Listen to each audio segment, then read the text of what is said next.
बच्चों, आज हम करेंगे 7th क्लास की साइंस की वर्कशीट नंबर 13। प्राणियों में पोषण वाले हमारी वर्कशीट चल रही है, तो उसमें आज उप विषय है अमीबा में संभरण एवं पाचन। तो कुछ ऐसे भी जीव होते हैं जो मुंह और पाचन तंत्र के बिना भी अपना भोजन को पचा सकते हैं। तो वो जीव कौन सा है? अमीबा। अमीबा जो है बिना मुंह और पाचन तंत्र के बिना अपने भोजन को पचा सकते हैं, और ये कहाँ पाया जाता है? तालाब में। तो ये देखो, एक अमीबा ही आप लोगों को बनाकर बताया गया है। तो केंद्रक हो गया इसका बीच का, ये खाद्य कण हो गए, ये पादाब यानी कूटपाद, खाद्य रिक्तिका और खाद्य कण। तो इसकी मुख्य विशेषताएं देखो बताई गई हैं अमीबा की। इसकी कोशिका में एक कोशिकीय झिल्ली होती है, एक गोल सघन केंद्रक होता है यानी बीच का सेंटर होता है, और इसमें बुलबुले के समान अनेक धानियाँ होती हैं, और इसको हम नंगी आंखों से नहीं देख सकते, और ये लगातार अपनी आकृति और स्थिति बदलता रहता है।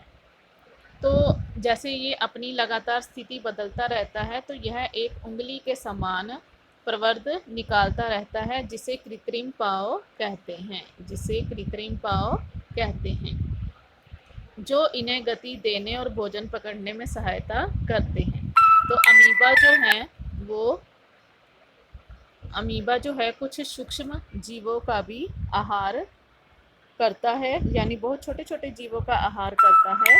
खाद्य पदार्थ उसकी खाद्य धानी में फंस जाते हैं, जो खाद्य धानी है उसकी उसमें फंस जाते हैं, तो ये उनको बिल्कुल सरल पदार्थों में बदल देते हैं। पचा हुआ खाद्य धीरे धीरे अवशोषित हो जाता है, और अवशोषित जो पदार्थ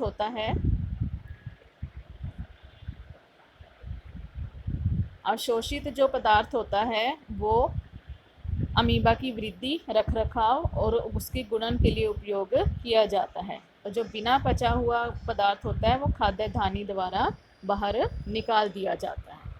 तो अमीबा और मानव में पोषण के बीच में एक यही समानता है कि दोनों में पाचन रस जो है वो जटिल खाद्य पदार्थों को सरल पदार्थ में परिवर्तित कर देता है। जैसे इसमें बताया गया कि जो अमीबा है वो सूक्ष्म जीवों का यानी छोटे छोटे जीवों को खाता है, फिर उसकी वो खाद्य पदार्थ उसकी खाद्य धानी में फंस जाते हैं, जिससे वो खाने को आसानी से पचा पाता है।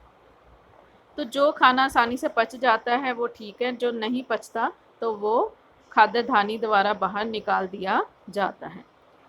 तो इसमें अंतर ये है कि अमीबा का मुंह नहीं है और पाचन तंत्र नहीं है, जबकि मानव का मुंह भी होता है और उसका पाचन तंत्र भी होता है। तो अब इसी वर्कशीट से संबंधित प्रश्न दिए गए हैं कि अमीबा में खाद्य पदार्थ उसकी डैश में फंस जाते हैं और डैश में ही पाचक रस स्त्रावित होते हैं। तो खाद्य पदार्थ किस में फंस जाते हैं? खाद्य धानी में, और खाद्य धानी में ही पाचक रस स्त्रावित होता है। मानव एवं अमीबा के पोषण में कोई एक समानता और एक अंतर लिखे, तो ये लिखेंगे आप, ये समानता है और ये अंतर है। पादाब किसे कहते हैं? तो ये देखो कि जो अमीबा है यह अधिक उंगली के समान प्रवर्ध निकालता रहता है, जिसे पादाब कहते हैं।